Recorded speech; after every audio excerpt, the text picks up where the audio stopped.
The most deadly weapons of all time are getting a makeover as modern technology puts a new spin on the ancient past. Chad Hauschnick leads the way, 1 part engineer and 2 parts mad scientist. Historian Mike Lodes explores these weapons' time and place before putting Chad's creations to the test. The boys go back way before Sputnik, Apollo, and all things galactic to some real old-school rockets. As Chad tries to crack the spinning superweapon of the Civil War, the Hale rocket.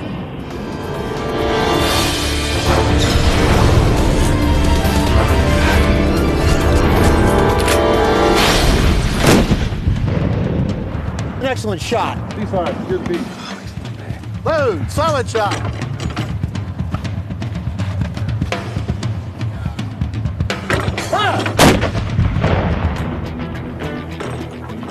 Hello, Michael. Good day, how are you? I'm quite well, and you, sir? I am well, that was pretty impressive. Thank but you. I have come to outgun you. With a donkey? Well, actually, it's a mule. Okay. And it's not so much the mule as what the mule is carrying. Let me show you this. The Hale rocket. It is the Hale rocket, invented by William Hale, It's, 1844. It's got some heft. It's got some weight in it, and that weight is explosive. So perhaps a little more gently, if you wouldn't mind. Major revolution in rocket technology. The Hale rocket was the most advanced weapon of its day. The propellant chamber holds black powder loaded under hydraulic pressure, and in the nose is an explosive charge. But the most significant innovation was the 3 angled vanes at its base. These directed the exhaust gases in such a way as to make the rocket spin, thus stabilizing its flight. Can we fire it off? No, we need to go to a proper range to do that. And I think you need to learn a bit more about rocket history. Where did it come from? Another history lesson? You'll love it, come on. There we go. Did you know that rockets were invented over 1,000 years ago? I thought the Chinese, right? You're absolutely right. Look, Chinese alchemists, they were looking for the elixir of life, and they got this stuff. Black powder, gunpowder, call it what you will. And the important property of this is that it burns very fast. Quite quickly. And you put that into a confined space, nowhere for the expanding gases to go, and what you get is... A firecracker. Yes, you do. May I? You may. You put that in a confined space and give it a vent, then the gases are coming out the vent. With thrust, you get... A rocket. You get a rocket.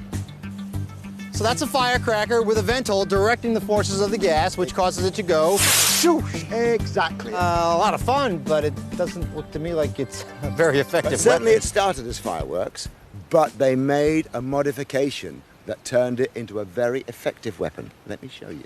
Please do. And the big problem with rockets was ranging them, targeting them, getting them in that massive enemy. Right, because they just... Exactly. Now, with the little rockets that the Chinese were using, they had this as a solution.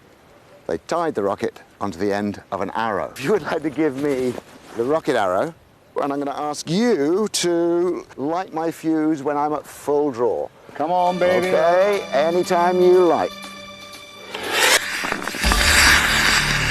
Look at that. Oh! You see, we've taken out lots of balloons. That's a collateral damage. That's the thing about rockets. It's not just a single hit. You imagine if that's a dense mass of horsemen, Mongols charging down at you. Then the horses are going to be rearing, Tossing riders. spooking, falling over, horses behind, stumbling All right, I over get them. So you get more bang for your buck. It's a long distance reach out and touch me melee weapon. Exactly. So what came after that? Let me show you. It was in India that rockets went to the next stage with this. Oh, well, that's quite a bit heavier. And Yeah. you've moved away from bamboo here. Yep, so we're using Iron, steel, which means a number of things. It means you can pack a much denser charge. Oh, you can really ram it in there. It does. It means if it explodes in the air, you've got shrapnel coming down, and if it Always doesn't, you've got the kinetic energy of falling sticks of iron. Happiness is a sky full of shrapnel killing your enemy. Pretty much. Yep. Actually, in the 18th century, Tipu Sultan, who was fighting against the British, he substituted the guide sticks for sword blades. So he's capitalizing on that idea. You might like to shoot this. I think I might do just that. In this little launch tube and fire in the hole. I figured that'd be pretty much an excuse to just go home if I was the enemy.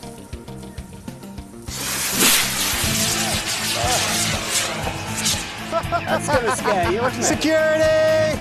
Imagine thousands of those raining. Terrifying. Yeah, but that's not all. Rockets weren't only terror weapons. Set that alight, if you will. I'd be delighted. You see? It's not just an anti-personnel weapon. It's an incendiary device, so perfect against villages, fortification. Rockets have multiple functions. India is absolutely the forefront of rocket science. But then the British took over. Follow me for the next stage. And so, inspired by the Indian rocket, a man called William Congreve, a young English artillery engineer, invented this, the Congreve rocket. It looks like just a giant version of the Indian rocket. It is. Ow. It's iron. It's iron, and there you've actually got a warhead full of shrapnel, so it's doing immense damage. The Congreve rocket has got several advantages over that great cannon of yours. Get your men to do their thing, I'll show you what I mean. Cannoneers, post! To load, aim and fire a cannon can take up to 4 minutes.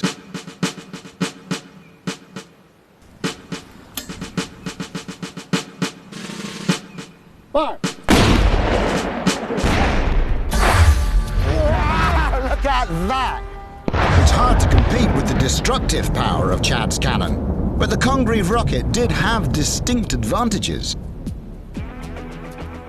So you see, compared to your cannon, that took about less than 2 seconds to load, and all I have to do is light the fuse.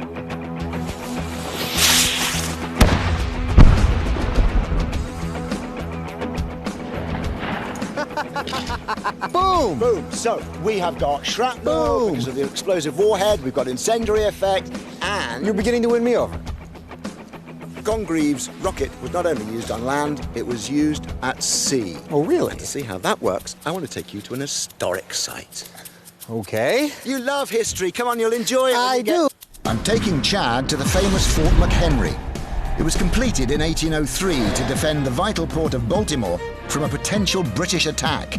And only a few years later, that attack came. In 1812, you declared war on us. Me? The United States declared war on Great Britain in 1812. You must have deserved it. 2 years into the war, we came to attack here, but no easy task. Look how well defended this place is. It's got guns all around, but out there we had 19 frigates and we had Congreve rockets. So this was a naval weapon? Yeah, it was the first rocket that was adapted for naval use and ideal for this sort of siege situation. The guide stick is essential. I mean, you imagine this as a spear. Now, if I throw it here, you know the thing is going to tumble over like that. If I threw it without the stick, if I threw this without the stick, it's going to tumble over, pitch and yaw. So this is kind of like a rudder in the air, and it gives it some stability. Gotcha. And this was sort of been the first sort of version of carpet bombing. They would just rain them down. Raining them down. One can only imagine hundreds, possibly thousands of these things raining down through the night sky. At dawn, the attack on Fort McHenry began. For 25 hours, the British frigates kept up a relentless bombardment with shells and Congreve rockets. But the onslaught was ineffective. Damage to the fort was minimal. In the morning, the flag was still there. Proof that Fort McHenry had survived. And that inspired Francis Scott Key to write his poem, and you have the Star-Spangled Banner. So you're telling me that the rocket's red glare was the rosy glow of the Congreve rocket. Exactly. But obviously it didn't work, because I still get to wear this. Thank you very much. Did the Hale rocket work any better? Let's go shoot one and find out. Make some rosy red glare of our own? A little bit colder this morning. Indeed it is. And why are we out here? Well, you want to see this thing shoot, don't you? I do. Well, I had to bring you somewhere where we're allowed to do it. Don't worry, your history lesson is nearly over, apart from this. Qu'est-ce que c'est? This is a marker for the Mason-Dixon line. Runs right through here. So the line they drew to divide the North and South in the Civil War. Not exactly. It was, at least 100 years before that, when Pennsylvania, Maryland, and Delaware were British colonies. They had a border dispute, and they brought in surveyors, Charles Mason and Jeremiah Dixon, who drew the line. It actually runs right through here. And it's since become symbolic of that cultural divide. It was a pre-existing border. Yeah, but it's a symbolic divide, north and south. All right, so once again, I'm straddling the fence. Yeah, step over into Maryland and let's shoot this thing. All right, and so is that a rocket on your shoulder, or are you just happy to see me? So, if my history teacher had brought more rockets to class, I might have stayed in school a little longer. Yes, and we should all have benefited. Now, this is packed with high explosive. Okay. So when we set this off, when this fuse is going... Might want to take a step back. And we might want to do it in somewhat of a hurry. Okay, you ready for this? Indeed. Run!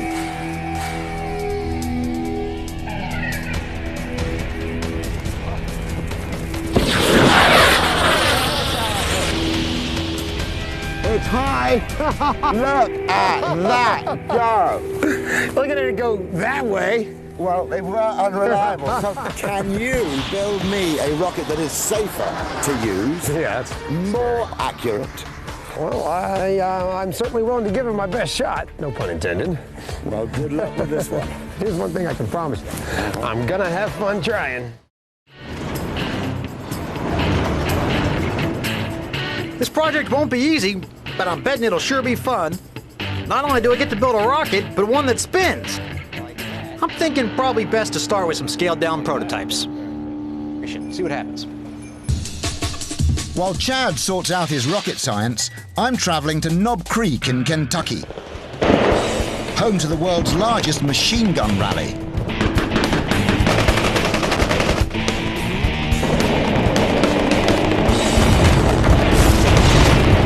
But I'm here to track down a man about a rocket gun.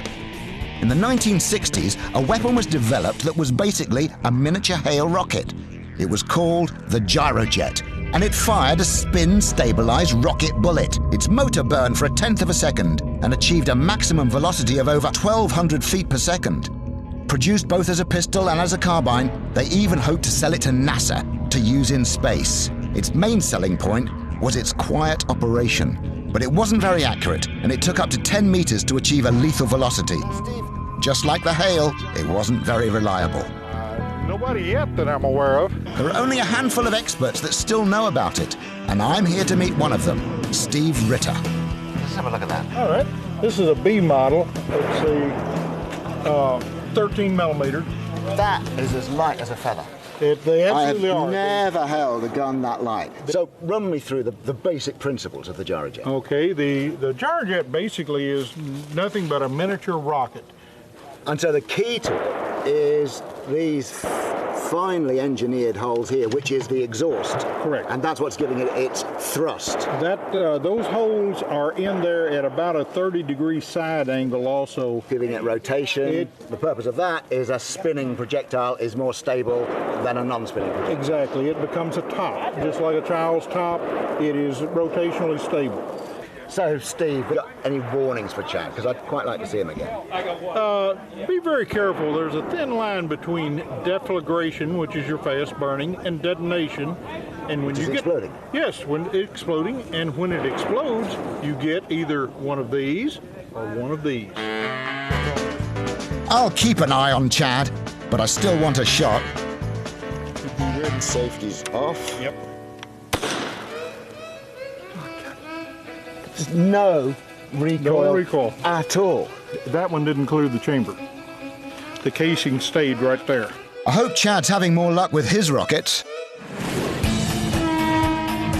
I think I'll just cram an off-the-shelf model rocket motor into a case and then fabricate a custom nozzle with 4 ports. That's fine, don't worry about it. Okay. All right. Here's my... Now, I'm just going to guess at what size I should be using. I gotta wear shades. That might come around to haunt me later. 4 holes. So I'm not gonna worry about getting this one absolutely perfect because it's just gonna go up in smoke anyways. Come on. Where are we going? Back here somewhere. Nozzle must be in shell casing. Thumb not strong enough. Mechanical thumb, help good. A little bit of aluminum there to protect the top, and boom. And there she is. Ta-da! One finished prototype rocket. And now we're gonna take it up and blow it up. So Mike knows a place where we can safely test this thing. First step, protect the humans. Second step, try and hit the target. Good. My angle's off a little. It is a bit, isn't it? That needs to go around that way a bit. Yeah. That way, yeah? We good? Yes, sir. Make sure there's nobody in there. I got a real problem. I haven't told anybody this yet, but I forgot the launch tube. So my device to sort of support the rocket so that it can be held before, you know, it doesn't just sit on the ground. It's got a sort of a stand launch tube thing, and I forgot to bring it. Yeah, I'm sure I'll figure something out. I have a question. Sir. What are we going to do about a launch pad? It's not going to go off that bumpy grass. Yeah, you're pointing out an issue. I forgot to bring the launch tube. I wasn't that happy with the one I built anyway, so I'm not really that worried about it. I got enough junk in the truck that I should probably do that first before I put the fuse in it. I think so. Yeah, all right. Time to find the MacGyver in me. All right, see what we got in the back of the truck. Wait a second. What's this? It's a tube. A hollow tube. We could sandbag it just to get the trajectory. This button will come off. Yeah, this is going to work perfectly. This is exactly what I want. I need my Allen.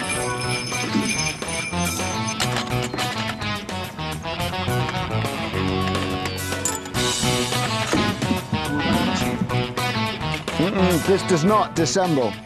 Yes, it does. Or even disassemble. Well, they put it together somehow, so I'm assuming it comes apart. So do you think that the diameter of these being significantly greater than the diameter of your small rocket, you don't think it's going to start to lift a little bit with its thrust and therefore start bouncing about inside that tube and therefore exit in a pitch and yaw manner?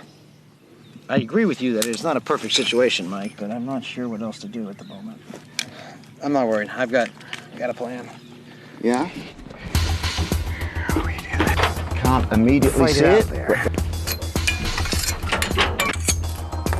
Yeah, it comes apart, Mike. Okay. Let's introduce it to the rocket and see if there's an issue.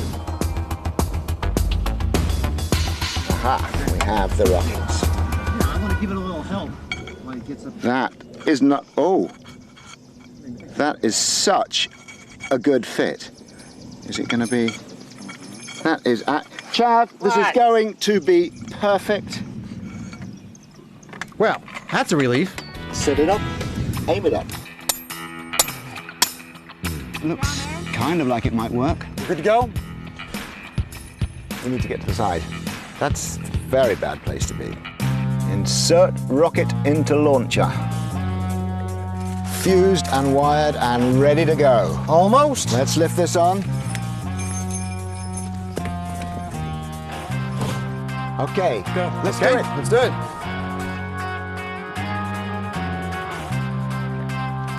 All right. 5, 4, 3, 2, 1.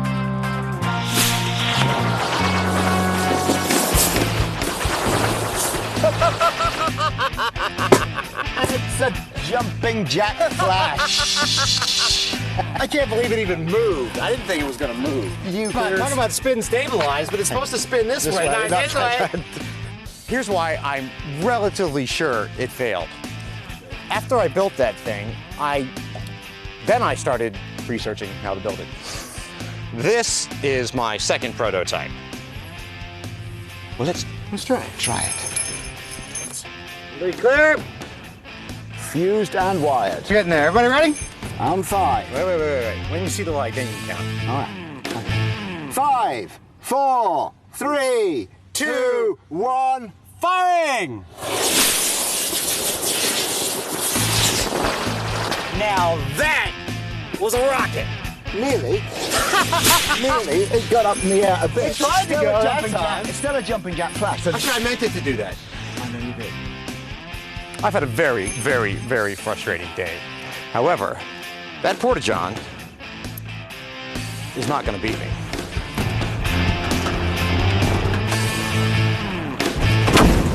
I'm building a spin-stabilized rocket.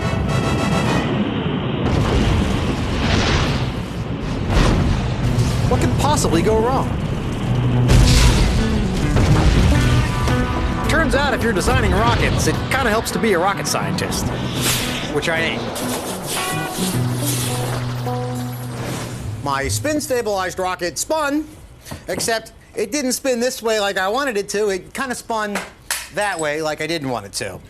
This one sort of flew straight, but it kind of, you know, veered left, veered right. And I am at a loss, and I don't know what to do, so I've called in reinforcements. Meet my good friend and real-life rocket scientist, Abraham Matthew. Heard you had a little problem here? More than a little. Yes. Well, let's take a look at some of the stuff you have over here. Well, you get an A for effort here. Well, how about if we go and start off from the basics? Why would I do that? Forget about all the complex rocket stuff and just look at something simple. Okay, we got a little water with a little water bottle here. Okay. Sans gas? Kind of like that. So, now what we can do is we can pretend like this is Hale's rocket. The water right there is what Hale used as fuel, and we have a little nozzle at the back end. And that's basically what a solid rocket looks like. Okay. So if you ignite that, the pressure rises and the temperature rises in here. Okay, Right. and there's only one way to go out, and you have this constriction over here, and it goes out through the nozzle. Okay, so you got an action in that direction, and a reaction is that the rocket goes in the other direction. That's basically what happens in a rocket. For every action, there's an equal and opposite reaction? Correct. So what you're saying is that as the pressure builds up, the gas goes out, Right. place, and it goes Just like that Garden way. goes. See, I got that part right. That's what this did. Yes, you did get that part right. But it kind of went that way, and then that way, and then that way, and then that way, and then it kind of came this way for a while, which was kind of scary. Well, the second concept is now that we know how to take the rocket off, we got to know how to accurately point it somewhere and deliver it somewhere. I'm not convinced that I actually know how to take the rocket off. So I've got a little rocket over here. This is how Right. the big boys do it. Basically what they do is they put fins in the back.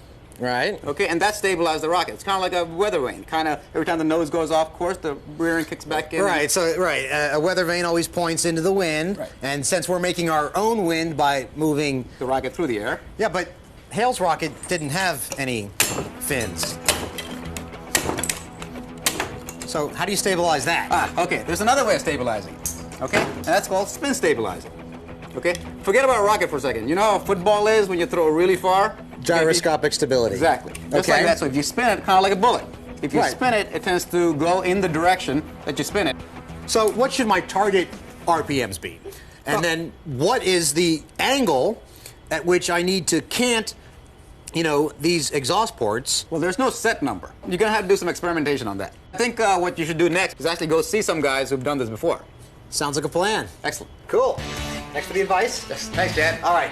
I'll see you in a bit. Well, back to the drawing board. I still need to find the fuel for my rocket. Now, in William Hale's time, they found out the hard way that hydraulically compressing black powder into rockets is a really bad idea. So I'm taking a road trip with my good friend Tim. So we're headed to the Red Glare Hobby Rocket Festival, one of this country's largest. Well, that's pretty much nice and straight up. Some of these rockets can achieve elevations of up to 14,000 feet. So I'm thinking where there's rockets, there's rocket fuel.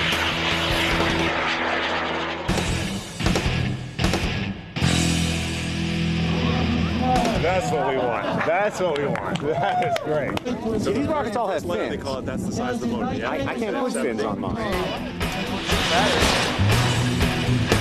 I think we found our guide, Jeff Taylor of Loki Research. We're walking around out here asking questions, and everybody says, "Go talk to Jeff over at Loki Research." So I think we've at long last found you. Great. What can I help you with? So give me Rocket 101. It seems like I've seen a lot of these blue tubes out here today. Sure. Well, this is In the hobby rocketry world, this is a reloadable rocket motor. Reloadable. You can use it multiple times. I got it. One of the big advantages of modern solid rocket propellants is that they are much safer than black powder. Okay, got it. These are the propellant grains, we call them. These are the solid fuel modules. So they call each one of these is a grain. That's right. Yeah, so this is the car. This is the car. This is the airframe. This is the gas tank, and I fill it with gas, and we turn the ignition on. You got it. I got it. Now, the next question is how do I figure out how big? You need to know how much weight you want to lift. What's going to be important is the maximum weight. So if you can lift the maximum, everything else is easy after that. Okay. So what we need to do is figure out, you know, the weight, you know, how far, how high, how fast, and then we can take that data and feed it to Jeff, who can help us, you know, engineer a rocket, you know, engine system. That's a plan. All right. All in favor? Good. All right. The ayes have it. All right. All right. Thanks for your time. I really appreciate it. Jeff, we'll see you soon, I hope. We better get out of here before our tent takes off. It looks like it's about to go. All right. This rocket stuff is fun. I got an idea. So what I'm thinking is I really need to be the rocket. So I've got this little lipstick camera here, and so I'm thinking I'm going to see if I can talk one of these guys into letting me strap this puppy onto the side. Gotcha. That'll just light those. What somebody was telling me earlier? And we found a volunteer. Meet Rocketeer Deborah Collins. I want to, you know, experience what it feels like to be a rocket. So we got this little camera. Wait. If he wants to experience to be the rocket, are we just going to tape him to it? We could do that. I'm not against that at all. It won't affect the aerodynamics. Is this a good spot? That's perfect. All right. This ain't gonna be no high-tech installation, and this ain't no high-tech camera. Hi, Mom. Mainly because we don't really expect to see it in one piece ever again. All right. You ready? Ready. So how high do you think we're going to go? About 9,000 feet. 9,000 feet. Okay. Here we go.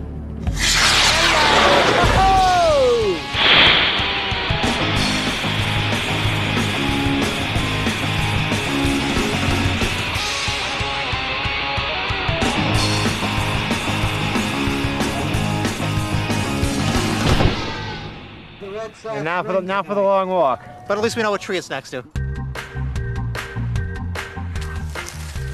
Well, you seem to have survived. That's quite a walk out here.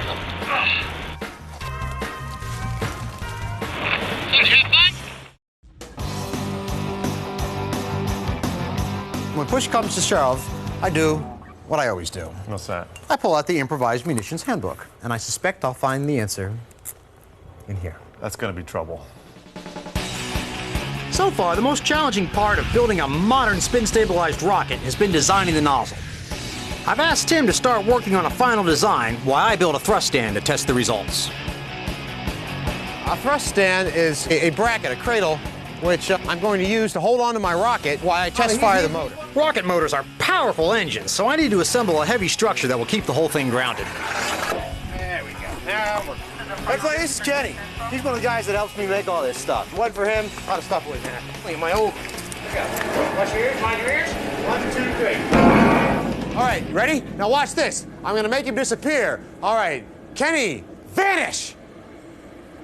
Pretty cool, huh?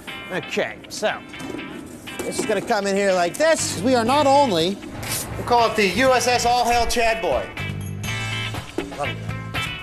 All right, got a plane I'm going to build. Look out. You know, every action has an, equal and opposite reaction. And the action was getting the rocket, airframe off the floor. And the reaction is that it is now driving me absolutely bonkers because I keep running into it. Steel beam cutting effort version 3.0.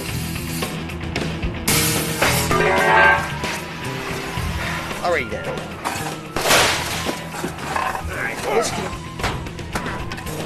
Okay, the front is that way.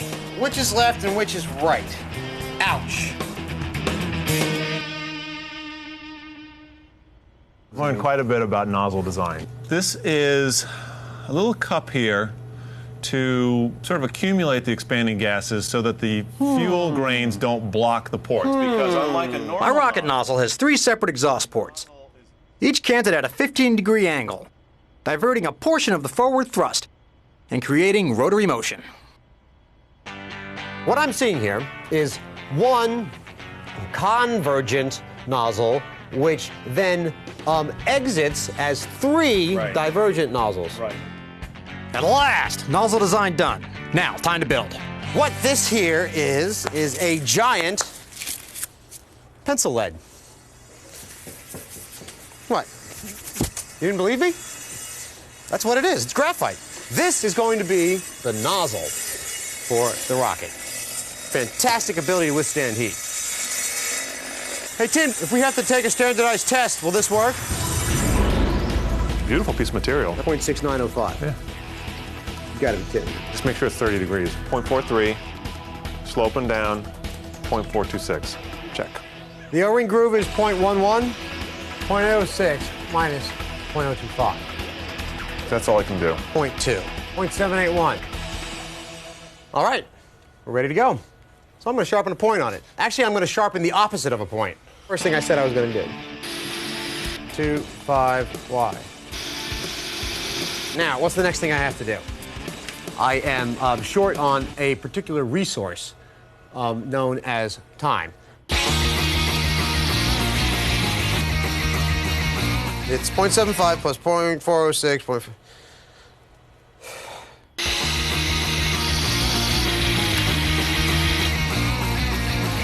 Well, I've done what I can do to the nozzle on the lathe. The rest of the machining is going to happen in the mill. Another couple thousand slow. For hell, the first Hale rocket nozzle in, what, 125 years?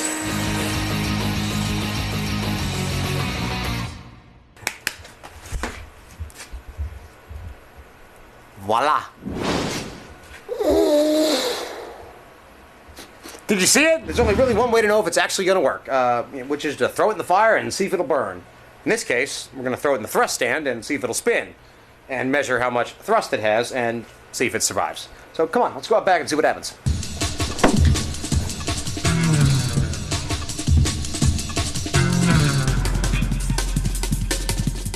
All right, cool. How are you? Rocket expert Neil McGilvray is on site to help us safely load and test fire our rocket motors.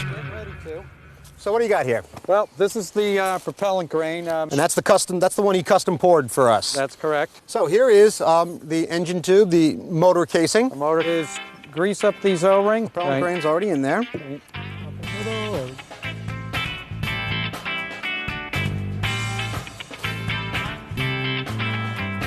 We've made a couple marks on here so that we can count them later on the high-speed camera. This black mark, every time it comes around, it'll indicate one rotation, and I just put this sort of corkscrew bit of black tape on there for fun. It wouldn't be any proper test without... Here it comes. I should have made you one, too. All right, we're going live. We're hot. 3, 2, 1.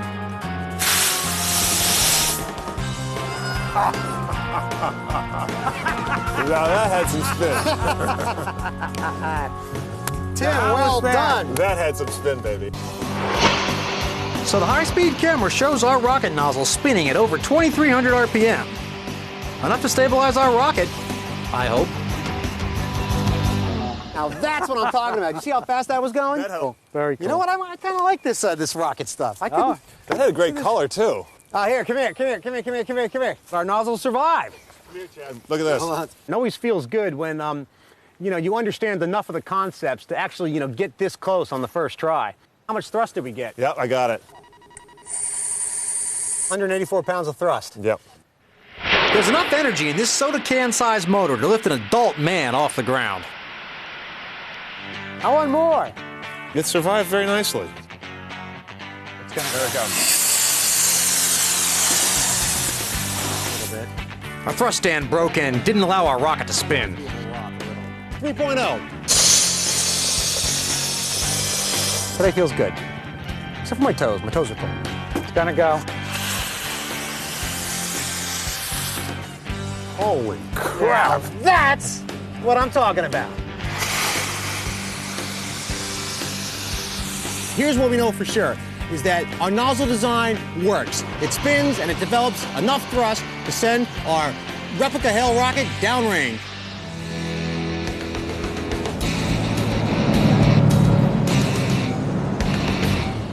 Now that the hardest part, designing and building the nozzle, is done, the rest of the rocket assembly is fairly easy. Assemble the motor, install the nozzle, place the motor into the airframe, put the cone on top of the airframe, and... Meanwhile, I'm setting up our test range at Fair Hill, Maryland. Okay, Matt, you want to take the strain on those stays? Thank you very much.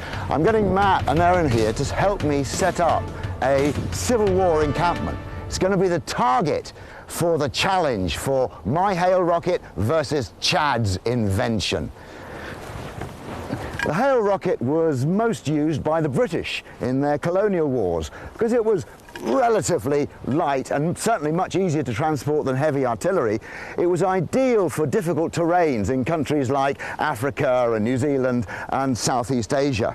But it was also taken up by the United States. They used it in the Mexican War in 1846, and both sides used it in the Civil War. It's a siege weapon and it's an anti-personnel weapon. It could certainly, with its exploding warhead, take out a camp like this. Now, William Hale's invention went through various prototypes, and it wasn't until 1865 that he finally perfected it with this fin-stabilized spinning system. Now, this is the one I'm going to shoot, and it's been built for me by the people at Dragon Forge Ironworks. I hope it's going to work. Okay, guys. There he goes. So, every camp has his general, so that's the main target. Chad and I have got to get into this camp. Hopefully he's on the way down now, and let battle commence.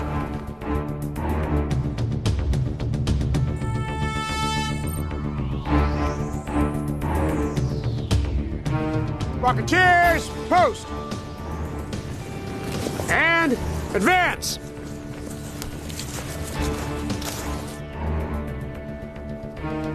Good morning. How are I feel you? I should salute. You've changed sides again. Well, you know, the Civil War was a very difficult period in this nation's history. I, for one, am grateful that on both sides of the Mason-Dixon, we now fight under only one flag.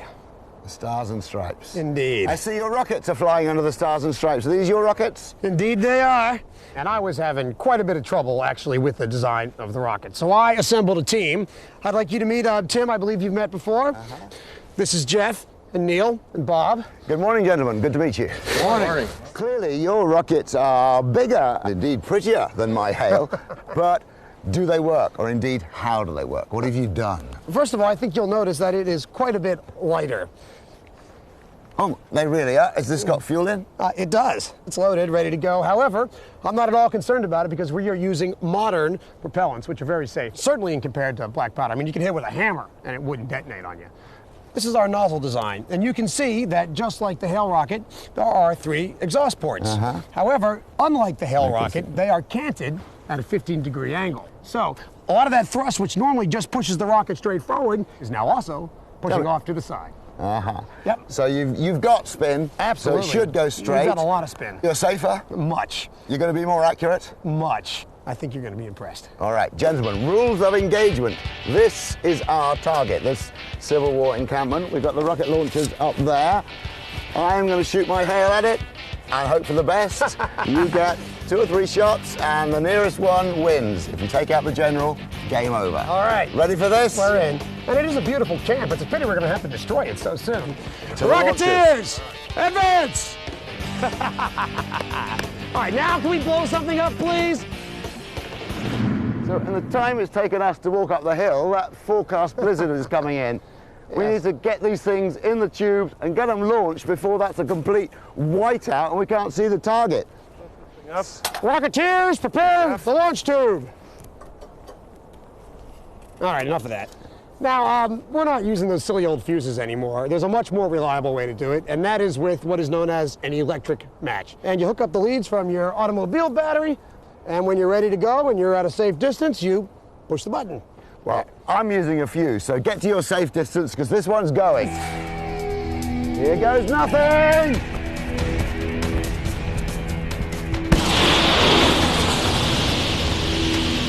It's high! It's high!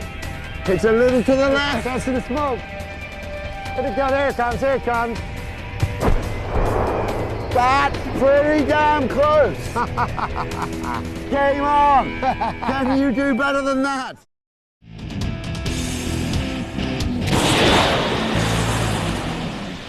My Hale rocket did pretty well. Now can Chad do better? More. Okay, down gently before it happens. Okay, quiet. So this already feels safer than that little fuse. Let's see what your baby can do. All right, 3, 2, 1, fire! Oh! Well, she certainly spins. It does somersaults. It's an acrobatic rocket. It's a very long way away from the camp. You got lucky the first time. You think? Yeah. A little trouble out there. Yeah. I think we need to go have a confab with the experts. Here comes the remains of your rocket. So you found it. Looks like the recovery apparatus works. You tweak away and I am going to shoot this and see if I can get a better hit. I think William Hale's in the lead just now. That's probably perhaps.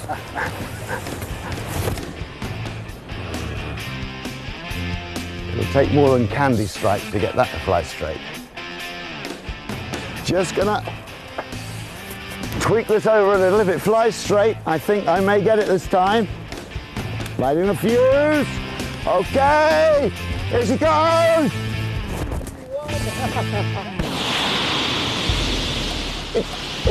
It's going, it's going. Ouch! I think I'd hate to be that tree. I think I overshot. Yeah, by about a quarter of a mile. Yes, I did overshoot, but William Hale's rocket design is still in the lead. Have you got your tweaks done? Yeah, I think we're ready to go. Rocketeers, to the launch tube. Well, with fuel grain, when we've armed it, and that the electronics has a fellow groove on them. Just probable. Very. Yep. All right.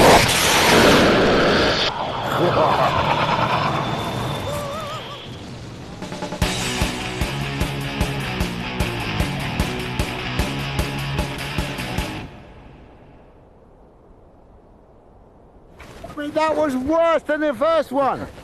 Back to the drawing board. You have a fundamental problem of inherent instability. Hi, my name's Chad.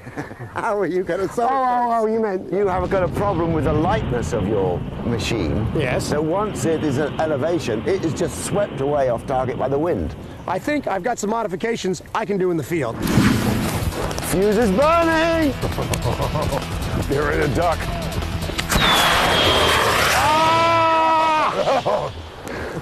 And the bouncer! Okay, I just did that to make you feel good.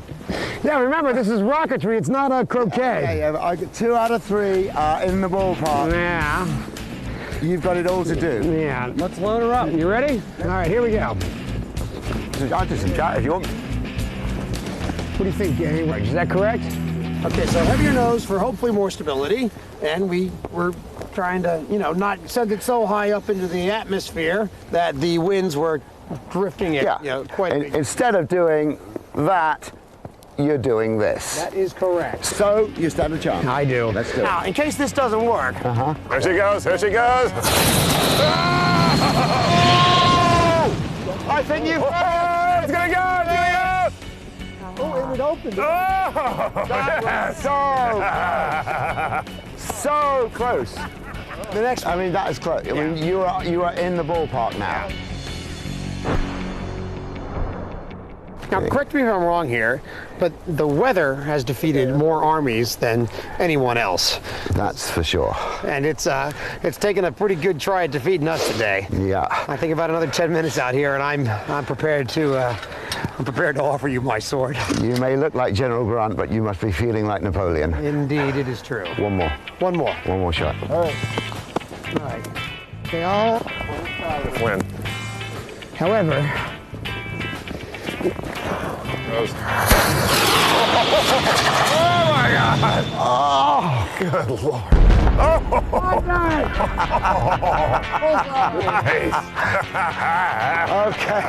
Okay, look, I have to tell you something. I had planned a little surprise for you, so I had some pyros in the woods. Because I thought you were going to get it. So I had triggered that little explosion. Hey. I accept your surrender. But as is the custom, you get your sword returned because it was a valiant effort. I mean, this was rocket science, after all. And you built a rocket, and it flew, and that's pretty amazing. And you did get it spinning. Yeah, it's the spinning didn't actually stabilize it, but you did get it spinning. You were competing against William Hale, and he didn't really get it right either. At least we didn't die. Most of his rocket men died. Yeah. So at least you kept us alive. What's next? You will find out soon, but first, let's get that warm. Yeah, that's a good idea.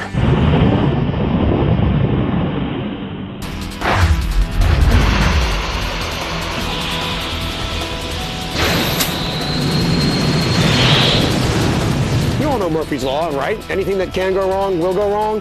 Well, what most people don't know is what Murphy did for a living. And what he did for a living was test experimental ordnance for the United States military.